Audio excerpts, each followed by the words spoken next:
C'est au compte-gouttes que la police israélienne laisse passer les riverains.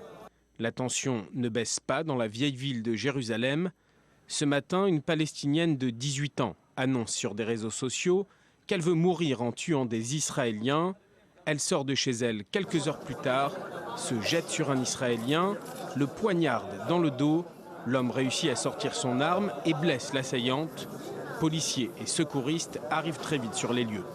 Oui, malheureusement, dans ces dernières semaines, le Magen David Adom, les services de secours israéliens sont dans toute la ville de Jérusalem prêts à un état d'alerte assez élevé pour réagir et sauver des vies ici en Israël et à Jérusalem précisément.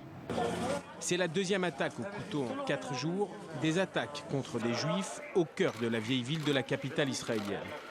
Samedi, un jeune Palestinien avait poignardé 2 jeunes rabbins. Les 2 sont morts. Aaron Benita, sous les yeux de sa femme et de leur enfant de 2 ans, également blessés dans l'attaque. Toujours aujourd'hui, un peu plus tard dans la matinée, autre scène de violence. Nous sommes près de Beth Saour, en Cisjordanie. Ils sont 20 Palestiniens à surplomber une route. Une voiture passe. Des dizaines de pierres sont lancées. Touchée, l'Israélienne au volant arrête son véhicule. L'un des hommes tente d'extraire la femme, mais elle se débat, fait tomber l'assaillant et réussit à s'enfuir. Au même moment, un habitant juif d'un village alentour tire en direction de la foule. L'un des hommes est blessé. Depuis l'hôpital, la jeune femme raconte face caméra. J'ai été touchée, j'ai vu qu'il y avait d'autres voitures, mais pas d'autres blessés.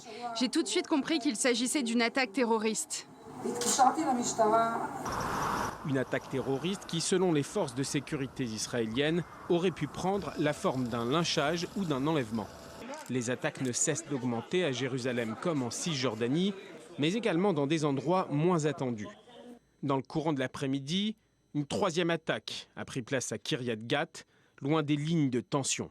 Un Palestinien de 24 ans, originaire de Hébron, réussit à passer la frontière. Il monte dans le bus 369 et se jette sur un soldat, se saisit de son arme avant de poignarder le jeune soldat à l'aide de ciseaux. Le bus s'arrête et le terroriste se réfugie dans un bâtiment voisin. Une unité d'intervention entre dans le bâtiment. On entend des coups de feu. Le terroriste est abattu.